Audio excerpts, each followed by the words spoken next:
నేనేం బ్రోకర్ దందా చేయలే. నేను ప్రతి రూపాయి కష్టపడ్డా. లక్షల మందికి ఇంజనీర్లను తయారు చేసిన, లక్షల మందికి వరల్డ్ క్లాస్ డాక్టర్లను తయారు చేసిన. నన్ను ఒక పెద్ద మనిషిని పట్టుకొని నన్ను బ్రోకర్ అంటాడు, జోకర్ అంటాడు. వాడు బ్రోకర్, వాడు చేసే పని బ్రోకర్ పని చేస్తాడు. వాడో దళాలి, వాడో బ్లాక్ మెయిలర్, వాడో లుచ్చా, వాడో బట్టబాజ్, వాడో రకం మనిషి. వాడు పిసిసి ప్రెసిడెంట్ పోస్ట్ కూడా ఎట్లా తెచ్చుకున్నాడు? బ్రోకర్ పని చేసి తెచ్చుకున్నాడు. వాడు ఎంతమందికి ఆర్టీఐ పెట్టుకోలేదు. మొన్ననే నా కాలేజ్ మీద పార్లమెంట్లో క్వశ్చన్ అడిగాడు. మల్లారెడ్డి కాలేజీలన్నీ పర్మిషన్ లేవా, ఆయన కరెక్ట్ ఫీజు రియంబర్స్మెంట్ చేస్తుండా? మొన్ననే క్వశ్చన్ వచ్చింది, మాకు ఆన్సర్ కూడా వచ్చింది. ఏసీటీ వాళ్ళు అక్కడ గవర్నమెంట్ కూడా బీజేపీ గవర్నమెంటే ఉంది కదా, ఆ మంత్రి కూడా జవాబు రాసిండు. మల్లారెడ్డికి 13 ఇంజనీరింగ్ కాలేజీలు ఉన్నాయి, క్లియర్ ఉన్నాయి, ఎల్లా కూడా ఫ్యాకల్టీ కానీ ఎల్లా కూడా మోసం లేదని క్లియర్గా జవాబు రాసిండు. పార్లమెంట్లో జవాబు ఇచ్చింది ఆయనకు మొన్న సెక్షన్లోనే. అది నా తన కాపీ కూడా ఉంది, మీ అందరికి కూడా ఇస్తాను. నా సంగతి మీ అందరికి తెలియదా? నేను కాలేజీలు ఎప్పుడు పెట్టా? రాజకీయంలో రానప్పుడే. మెడికల్ కాలేజీలు ఎప్పుడు పెట్టా? రాజకీయం రానప్పుడే. నాకు 600 ఎకరాల భూమి ఉంది. నాకు పరంపోగు లేదు, అసైన్మెంట్ ల్యాండ్ లేదు, చెరువు సికం లేదు. ప్రతిదీ కూడా కొన్న భూమే, ఎవరిది కబ్జా పెట్టలే. నేను ప్రతిదీ కూడా నేను కొన్నా, అభివృద్ధి చేసిన. ప్రతి పర్మిషన్ కూడా బిల్డింగ్లకు అన్ని పర్మిషన్లు.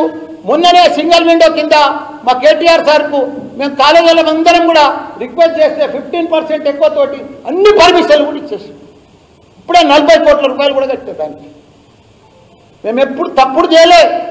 లక్షల మందికి ఎంతోమంది సైంటిస్టులను చేసిన, ఎంతోమంది డాక్టర్లను తయారు చేసిన, ఎంతోమందికి ఉపాధి కల్పించిన. నా దగ్గర ఎంటెక్ టీచింగ్ స్టాఫే 10,000 మంది ఉన్నారు. మామూలు విషయం కాదు. నువ్వు బ్రోకర్ గాడవు, ఓ లుచ్చగాడవు, ఓ బట్టబాజి గాడవు. రైట్ టు ఇన్ఫర్మేషన్ కింద ఎంతోమందిని గుళ్ళ చోరీ చెప్పు, ఎంతోమంది పైసలు వసూలు చేయలేను, ఎంతమంది ఒక్కనన్నా నాకు చూపి, ఎవరైనా కబ్జా పెట్టినట్టుగా చూపి, ఎవరైనా పైసలు వసూలు చేసినట్టుగా చూపి. ధర్మంతులు నువ్వన్నా గుళ్ళ పోదాం, నేనన్నా గుళ్ళ పోదాం, రా ముంగడికి రా. మాట్లాడే తరిక లేదు, అడ్డం పొడుగు మాట్లాడి ఒక పెద్ద లేదు, చిన్న లేదు, మర్యాద లేదు. ఏదో నోటుకు వచ్చినట్టు మాట్లాడంగానే సినిమా స్టైల్ అనుకుంటాడు, సపోర్ట్ కొట్టంగానే లేచిపోతుండే. అప్పుడే సీఎం అయిపోయినట్టుగా, 72 మంది గెలిచేసినట్టుగా, ఈయన సీఎం అయినట్టుగా పస్తు సంతకం అంటే ఆడ ప్రగతి భవనం చేస్తాడట. ఈయన అయ్యా సొమ్ము, ఈయన అయ్యా తాత సొత్తు. వీళ్ళు ఉన్నారు 75 సంవత్సరాలలో 7 ఏళ్ళు మేము వచ్చినాం. మా సీఎం కేసీఆర్ గారు ఉన్నాడు. అంతకుముందు ఒక 10 ఏళ్ళు వీళ్ళు లేకుండొచ్చు. 55 ఏళ్ళు అయితే వీళ్ళు ఉన్నారు కదా. కాంగ్రెస్ ప్రభుత్వమే ఉంది కదా దేశమంతా. ఏం చేసిర్రా? లూటు చేసిరు. 10 ఏళ్ల ముందు 2004 నుంచి 14 దాకా వీళ్ళు ఏం చేసిరు చెప్పు? ఏమైనా అభివృద్ధి చేసిరా? ఏమైనా చేసిరు అభివృద్ధి? ఇవాళ మా సీఎం కేసీఆర్ గారు ప్రపంచంలోనే వండర్స్ చేసిండు, దేశంలోనే వండర్ చేసిండు.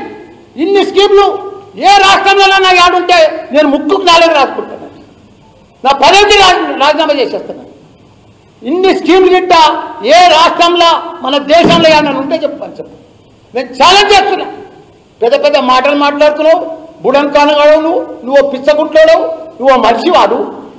నీకంటే ఆ గార్జన అట్ట గార్జననాయం నీకంటే. పాలవాడంట అవునాను. పాలంతే చెడ్డ పని. ఉన్న యాదవుల కుర్మలకంతా నువ్వు చెడ్డ పేరు తెస్తావు. ఎంబడిగా యాదవులను పెట్టుకొని యాదవులను తిడతావు. పాలంతే బ్రోకర్ పని చేసినట్ట, పాలంతే జోకర్ పని చేసినట్ట. ఇదా పద్ధతి? ఇదా అనేది? యాదవులంతా అవమానిస్తావు నువ్వు. రూపాయి కష్టపడ్డరా? ప్రతి రూపాయి కష్టపడ్డా, ప్రతిరోజు పని చేసినా. నేనేమో దొంగతనం చేయలే, బ్రోకర్ పని చేయలే, బట్టబాజ్ పని చేయలే, రైట్ టు ఇన్ఫర్మేషన్ కింద పోలే. ఈరోజు లక్షల మందికి ఉద్యోగం ఇప్పించిన, ఉపాధి కల్పించిన, ఒక చరిత్ర సృష్టించిన మా సీఎం కేసీఆర్ గారు. చూడు నువ్వు ఒక్కొక్క స్కీమ్ చూడు, నీకు అర్థమైతే లేదురా? చేస్తలేరు నువ్వు.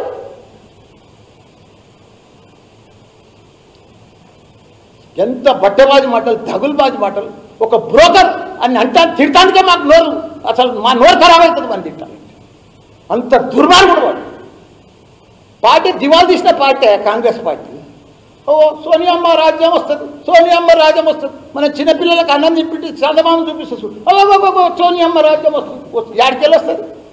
ఎప్పుడు వస్తుంది చెప్పు? 20 నెలలు ఆగితేనట్టు వస్తుందట. ఈయన సీఎం అయిపోయిందట అప్పుడే. ఈయన అమ్మ దరిద్రం ఒకప్పుడు వీడు అప్పుడే సీఎం అయిపోయినట్టుగా, అందరికి యువతంతా వాడు ఎంబడున్నట్టుగా, ఇక మొత్తం వచ్చేసినట్టుగా, రాజ్యం అంతా అయిపోయినట్టుగానే. ఇక ఏ పార్టీ లేదు, మేమంతా ఏం పని చేస్తలేం, రోజు ఏం చేస్తలేం, తిరుగుతున్నాం. వాడన్నా బ్రోకర్ పని చేస్తుండు, రోజు దళాలు పని చేస్తుండే, వాడు గడ్డబాటి పని చేస్తుండే. వాడు మేము రోజు పని చేస్తున్నాం. ప్రతి ఎమ్మెల్యే, ప్రతి మినిస్టర్, ప్రతి కార్పొరేటర్, ప్రతి కౌన్సిలర్, ప్రతి సర్పంచ్, ప్రతి ఊరిని అర్థం చేసినట్టు చేసింది ఈరోజు. రోజు మా సీఎం కేటీఆర్ గారిని కానీ కేసీఆర్ గారు కానీ ఒక మానిటరింగ్, ఇంత పెద్ద అడ్మినిస్ట్రేషన్ దేశంలో ఎక్కడైనా ఉందా? ఎక్కడ పేరు వచ్చిందా? ప్రతి ఒక్కరు కూడా ప్రతి స్కీమ్ తోటి ఒక ఊర్లో, ఒక్కొక్క ఊర్లో ఎన్ని రూపాయలు వస్తున్నాయి మీకు అంత లిస్ట్ కూడా తీసుకొచ్చిన. పింఛన్ కానీ, ఈ దళిత బంధు కానీ, ఇవన్నీ కూడా. ఇప్పుడు దళిత బంధు చెయ్యరు, అప్పుడే మోసం అంట. వాళ్ళంతా దళిత కింద. ఇప్పుడు మన తన లంబడి తాండాలు ఉండే, ఎన్ని తాండాలు ఉండే. గత ప్రభుత్వం 10 ఏళ్ళు ఉండే కాంగ్రెస్. వాళ్ళకి ఆలోచనలు వచ్చిందా కాంగ్రెస్ వాళ్ళకు? ఎన్ని తండాలు చేసింది గ్రామ పంచాయతీ. ప్రతి ఒక్కరిని సర్పంచ్ చేసి వాళ్ళకు తాగునీరు ఇచ్చి, పర్ఫెక్ట్ 24 గంటలు కరెంట్ ఇచ్చి, మంచిగా రైతు ఇచ్చి, గ్రామాలన్నీ కలకలు ఆడుతున్నాయి. ఇప్పుడు వీళ్ళకి ఆ సోయి లేదా? వీళ్ళకు ఆ తెలియలేదా చేయాలని? పెద్దగా మేము దళిత, ఇప్పుడు మేము ఎస్టీ చేస్తాం, దళిత ఆత్మగౌరవ సభలు పెడతామని. ఎందుకోసం సభలు పెడుతున్నావు? నువ్వు తిడుతున్నాడు ఎస్టీలు అంతా వచ్చి. చెడగొడతావురా మాకు? నువ్వో దుర్మార్గం, నువ్వో చెడిపోయావు, నువ్వో లబ్బంగావు, మాకు వచ్చి మళ్ళీ ఇంకా చెడగొడతావురా, మన నోట్లో మన్ను వేసిపోతావురా అని తిడుతున్నా. అంతా టెక్సీలు పట్టుకొని తిట్టిరు. అంతా ఓ సర్కస్ లెక్క. ఓ టెంట్ సామాన్ తీసుకొస్తాడు, ఆ బయటకు వెళ్ళి మనుషులను తీసుకొస్తాడు, 5 వద్దరు. వాళ్ళు టెంట్ వేసిగా వాళ్ళ ముంగడ తిడతాడు. ఇక వాళ్ళు సపోర్ట్ కొడతారు, సినిమా కథ క్లోజ్, మళ్ళీ టెంట్ చదువుకొని వెళ్ళిపోతారు. ఒక ఆ పద్ధతి నువ్వు అని. వానికి ఎవరోటేస్తాడా? ఏం చూసేస్తారు? ఎందుకు వేస్తారు చెప్తున్నారు? ప్రజలు కూడా ఎందుకు వేస్తారు? ఏదైనా ఒక్క పని చూపిమని, వాళ్ళ పాదరికాలను చూపిమని. పోనీ ఈయన ఏం చేసేదని చెప్పు. ఈయన 4 పార్టీలు మరి ఏముంటుంది? మొన్నటి దాకా పైసలు ఇచ్చి కూడా పీసీసీ తెచ్చుకున్నాడు. వాళ్ళు ఎవరు తిక్కేలేడు, పీసీసీకి సూటబుల్ పర్సన్ లేదు. ఈ బ్రోకర్ గానికి ఇస్తాడంటే వాడిని తిట్టి ఇన్ని పైసలు వసూలు చేసి పార్టీ నడిపిస్తాడు. అది వచ్చేది లేదు, సత్యం లేదు. పార్టీ అయితే నడవలేని వాళ్ళు పెట్టిరు ఈ దరిద్రుడు. వీడు కాంగ్రెస్ టీడీపీలు ఉండే, నేను కూడా అప్పుడు టీడీపీలో ఉన్నా, వర్కింగ్ ప్రెసిడెంట్ ఉండే. ఏం చేసాడు? దాన్ని దివాళి తీపించాడు. ఒక సీనియర్కు రెస్పెక్ట్ ఇచ్చే లేదు. పోదురు వాడు వచ్చే ముందు 10 మంది చిల్లరగాలని పంపిస్తాడు. సీఎం సీఎం సీఎం, వీని ముఖానికి సీఎం. వీడు సినిమాలో కూడా సీఎం కాడు. వీడి దరిద్రం. వీడు అప్పుడు అనిపించుకుంటాడా? మొన్న కూడా ప్రమాణ స్వీకారం పీసీసీ ప్రెసిడెంట్ కాదు, ముంగడ వచ్చిన సీఎం శివుని అమ్మ పిచ్చకుంటాడు. వీడు వీడు సీఎం ఆయన, వీడు దరిద్రుడు. గదా ఏమి స్టైలు? వాడు పీసీసీ ప్రెసిడెంట్ వాడు. 10 మంది చర్చగాలను పెట్టుకొని అనిపించుకునేది పెద్ద ఇదా, డబ్బ కొట్టుకునేది అదా? ఈ తరిక ఇదా అయ్యా? వీడు వీని అనలేకనా మాకు మాటలు రావా? వానికంటే డబల్ మాట్లాడతాం. వాడు ఏమనుకుంటుండో కబాడతారు. అరే రేవంత్, రేపర్సెంట్ బిడ్డ, మేము కూడా చూసుకుంటాం, ఛాలెంజ్ చేస్తున్నాం రా. ఒక ఛాలెంజ్ ఇస్తున్నాయి అవన్నీ. వాడు దమ్ముంటే మొగోడైతే చెప్పాలి సలగాని దొంగ వాడు. ఎందుకంటే ఒక పెద్ద మనిషిని పట్టుకొని మాట పద్ధతి బ్రోకర్ అంటాడు, ఎవరు జోకర్ అంటాడు. వాళ్ళ అన్న పెద్ద అన్న ఏజ్, వాళ్ళ నాయన లెక్క ఏజ్ నాది. వానికి మర్యాద లేదా? సీఎం పెద్దలు కేసీఆర్ని పట్టుకొని ఇన్ని గొప్ప పనులు చేస్తుంటే వాని కళ్ళము కూడా కనిపిస్తలేవా? వాని కళ్ళు లేవా? వాడి కబడ్డీగాడు వాడు. మనసు కాలిపోతుంది. ఎందుకంటే పట్టబాటుగాడే వాడు, దొంగ, చిల్లరగా 3rd క్లాస్ ఫెయిలాడు వాడే, బూట్లవాడు, దరిద్రపోడాడు. వాళ్ళకి శనివా కాంగ్రెస్ ఎక్కడైనా దివాళి తీసింది, వాళ్ళు శని మీదనే ఉన్నారు. దానికి దరిద్రుడు వచ్చింది. వాడు ఉద్ధరించేది ఏం లేదు, మొత్తం చెడగొట్టేది బస్. అది ఎక్కడైనా చెడిపోయింది. కానీ మంచోళ్ళని చెడగొడుతుంది కదా, మంచోళ్ళని చెడ మాటలు మాట్లాడుతుంది కదా. నా భూములన్నీ నేనేం జేబులో పెట్టుకొని తిరుగుతలేను, బాగా జాబ్తా ఉన్నాయి. కంప్యూటర్లో కొడితే ప్రింట్అవుట్ వస్తాయి. మల్లారెడ్డి అసైన్మెంట్ ల్యాండా, మల్లారెడ్డి దొంగ భూమా, మల్లారెడ్డి కబ్జా భూమా, మల్లారెడ్డి సికం పట్టనా, మల్లారెడ్డి చెరువు భూమా. రాదా? రాదా చెప్పు? ప్లాన్లు లేవా? కంప్యూటర్లో లేదా? నేను దాచిపెట్టుకుంటున్నా. వాడు నన్ను కబ్జా అంటాడు. వాడు కబ్జాకోర్, వాడు బ్లాక్మెయిల్. వాళ్ళు అట్లా సంపాదించాడు గుల్లెట్ ధర్మన్.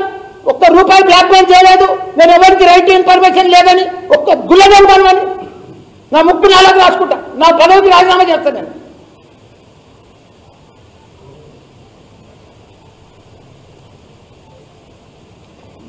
ఇన్ని స్కీమ్లు, దళిత బంధు మా సీఎం క్లియర్గా చెప్పిండ హుజూరాబాద్లో. మొత్తంలో రాష్ట్రంలో 17 లక్షల మంది ఉంటే 17 లక్షల మందికి ఇస్తా అని చెప్పిండు దళిత బంధు. ఎవరైనా చెప్పిండ్రా? ఎవరో చెప్పలేదు కదా, ఆయనే చెప్పిండు కదా. వాళ్ళు డ్యూటీలు చేసేలా కూడా ఇస్తాడు కదా, ఆర్థికంగా మంచుకున్న కూడా ఇస్తాడు కదా. మళ్ళీ నిన్న ఈడ కూడా చెప్పిండు కదా, మెల్లగా మెల్లగా బీసీ బంధు అన్ని బంధువులు తీసుకొస్తాను కూడా చెప్పిండు కదా. 20 ఏళ్ళు ఉండాలి మేమే అని కూడా చెప్పిండు కదా. ఇంకా వాడికి అక్కడికి ఎక్కలేదా? వాడికి మైండ్కి ఎక్కలేదా? అన్ని మేమే చేస్తాం, మా సీఎం కేసీఆర్ చేస్తాడు. ప్రతి పేదల గుండెల్లో ఉంటాడు, పేదల ఇళ్లలో ఆయన దేవుని రూపం. ఒక గొప్ప మహాత్ముడైన అంబేద్కర్ తర్వాత మా సీఎం కేసీఆర్. యాది పెట్టుకోరా చపరాసి.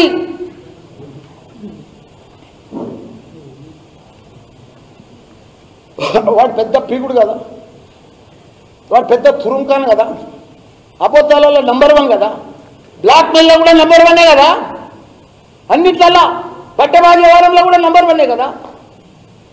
నేను అంత సవాల్ చేస్తున్నా, దమ్ము ధైర్యం ఉంటే ఛాలెంజ్ చేస్తున్నాం అంతటి, ఛాలెంజ్ చేస్తున్నాం అంతటి, ఛాలెంజ్ చేస్తున్నాం అంతటి. సాలే అరే సాలే రారా గుట్లే, అరే సాలే రేవంత్, రేపు నేను రాజీనామా చేస్తా, నా మంత్రి పదవికి రాజీనామా చేస్తా, నా ఎమ్మెల్యే పదవికి రాజీనామా చేస్తా. నువ్వు నీ పీసీసీకి రాజీనామా చేసి, నీ ఎంపీకి కూడా రాజీనామా చేసి ఇద్దరం నిలబడతాం రా సాలే గాండు. రేపు రారా, ఛాలెంజ్ చేస్తున్నా, నిలబడతాం. నువ్వు ఓడిపోతే, నువ్వు గెలిస్తే నేను రాజకీయంలోకి వెళ్ళి తప్పుకుంటారా? రేయ్, నేను రాజకీయంలోకి వెళ్ళి తప్పుకుంటారా? కానీ నువ్వు గెలిచి చూపిరా, నువ్వు దమ్ముంటే. అందరు చెప్తున్నావు కదా, 20 గంటలాగు, 15 గంటలాగు, 2 ఏళ్ళు లాగు, మరినే వస్తున్నాం. ఇప్పుడు డైలాగ్ చూపిరా, నువ్వు గెలిచి పిల్లలకు ధైర్యం ఇరా, నీ కాంగ్రెస్ పార్టీకి ధైర్యం ఇరా. నేను మళ్ళా గెలుస్తున్నా, ఇప్పుడు ఛాలెంజ్ చేసిన మల్లన్నతోటి, నేను ఎంపీగా మళ్ళా గెలుస్తా, మళ్ళీ నిలబడతాను. మొగోడు అయితే చెప్పురా, ధైర్యవంతుడు అయితే చెప్పురా అని కూడా నేను అందరూ ఉండేలా ఛాలెంజ్ చేస్తున్నా. వాడిని కూడా రాజీనామా చేయమని, నేను కూడా రాజీనామా చేస్తా. రెండింటికి బరోబర్ నిలబడతాం. ఎవరు గెలిస్తే వాడే హీరో, ఓడిపోయినోడు జీరో. ముగ్గు నాకు మంచిగా చక్కగా ఇంటికి వెళ్ళిపోయి. ఇదంతా రాజీనామా ఛాలెంజ్ చేస్తున్నామని సాలగాంతో. జై తెలంగాణ, జై కేసీఆర్. అది కూడా పక్క అవుతుంది. ఎందుకు తొందర ఎందుకు తొందర? కాంగ్రెస్ గవర్నమెంట్ వస్తే మంత్రి గారు కాంగ్రెస్ లో ఉంటారా, బీఆర్ఎస్ లో ఉంటారా? సార్ మీరు అన్నారు కాంగ్రెస్ లో కొన్ని అభ్యర్థులు మేమే పంపించాం, వాళ్ళని మళ్ళీ గుంజుతారా ఈసారి? ఇప్పుడు ఎలా రిజల్ట్ వచ్చింది, వాళ్ళకు కూడా ఒక అవకాశం ఇచ్చారు ప్రజలు. తప్పేముంది, వాళ్ళు కూడా నడిపేయని. ఇది ప్రజా సామ్రాజ్యం కదా. వాళ్ళు కూడా మీ ఎమ్మెల్యే మాట్లాడుతూ కుత్బుల్లాపూర్ ఎమ్మెల్యే మేమే ఫామ్ లోకి వస్తున్నాము, లాస్ట్ వరకు మళ్ళీ మేమే అధికారం చెప్పలేము కదా, ఇంకా ఉంది కదా, ఇంకా కౌంటింగ్ నడుస్తుంది కదా. నిజమే, ఆయన చెప్పింది కరెక్టే కదా. కానీ మైనంపల్లి హనుమంతరావు గారు మీరు డబ్బులు పెట్టారు, మీరు డబ్బులు పెట్టి ఇక అంటారా, ఓడిపోయిన వాళ్ళంతా డబ్బులు పెట్టినట్టు గెలిచిన వాళ్ళని పెట్టలేదు అంటారు. అది మామూలే కదా, మీకు తెలియదు ఏముంది. ముఖ్యమంత్రి కేసీఆర్ గారి ప్రభుత్వాన్ని దగ్గరగా చూశారు. కాంగ్రెస్ పార్టీ ఎట్లా ఉండబోతుంది అనుకుంటారు పాలన? అంటే మీ అనుభవం ప్రకారం చెప్పండి. ఇప్పుడు నాకు పెద్ద అనుభవం లేదు. నేను సడన్గా ఎంపీ అయిపోయినా, సడన్గా మంత్రి అయిపోయినా, సడన్గా ఇప్పుడు ప్రతిపక్షాలు కూర్చోబోతున్నా. ఏం ఇబ్బంది లేదు నాకు. ఎక్కడ కూర్చున్నా ప్రజలకు సేవ చేసే మనుషులు మనం. నాకు క్యాబినెట్లో ఉన్న ఒకటే, మా ప్రతిపక్షంలో కూర్చున్నా ఒకటే. ప్రజలు ఎట్లా తీర్పిస్తే ఆ రకంగా కూర్చుంటాను. ప్రజల తీర్పే నేను. మీరు వ్యాపారంలో సక్సెస్ అయ్యారు, పాలిటిక్స్ లో సక్సెస్ అయ్యారు. అవును. మీరు అనుభవం లేదని మీరు ఎట్లా చెప్తారు? అనుభవం అంటే రాజకీయం 30 ఏళ్ళు 40 ఏళ్ళు అనుభవం నాకు లేదు అన్న. నాకు లాస్ట్ టైం నేను గెలిచిన 4.5 సంవత్సరాలు మంత్రి అయినా. 4.5 సంవత్సరాల్లో నాకు ఒక ఏడాదంతా ఎలక్షన్లో పోయింది, 2 ఏళ్ళంతా కరోనాలో పోయింది. నేను చేసింది పని అంతా 1.5 years అంతే. నాకు ప్రజలంతా మీరు మళ్ళీ మంత్రి కావాలని కోరుకుంటున్నారు. ఉంటుంది, ప్రజలు ఉంటుందయ్యా. అందరికి కూడా, మా అక్క చెల్లెళ్ళకు, అన్నదమ్ములకు కూడా చాలా చాలా ధన్యవాదాలు. వాళ్ళందరూ కూడా నేను చేసిన పనిని గుర్తించి నన్ను మళ్ళోసారి గెలిపించినందుకు వాళ్ళకి ఎప్పటికీ మర్చిపోనని, వాళ్ళకి ఎప్పటికీ సేవ చేసే భాగ్యం నన్ను కల్పించినందుకు వాళ్ళందరికీ కూడా ధన్యవాదాలు. ఈ ఫలితాలపైన ఎట్లా చూస్తారు సార్? రాష్ట్ర వ్యాప్తంగా ఫలితాలు ఏదేమైనా ప్రజల తీర్పు మేము వహిస్తాం. అందరికీ తప్పకుండా అందరికీ వాళ్ళకు కూడా సహకరిస్తాం. వాళ్ళు కూడా మంచిగా 6 గ్యారెంటీలు పెట్టిర్రు, అవన్నీ కూడా ఇంప్లిమెంట్ చేస్తే ప్రజలకు బాగా సంతోషమే, ఏం ఇబ్బందికరం లేదు. మేము కూడా మా జిల్లాలో అన్ని అవునమ్మా, మా జిల్లాలో అట్లా పని చేసినాం కాబట్టి ప్రజలు మమ్మల్ని గుర్తించి అందరినీ గెలిపించారు. నేను జిల్లా మంత్రి కెప్టెన్గా ఉన్నా కాబట్టి అట్లా రిజల్ట్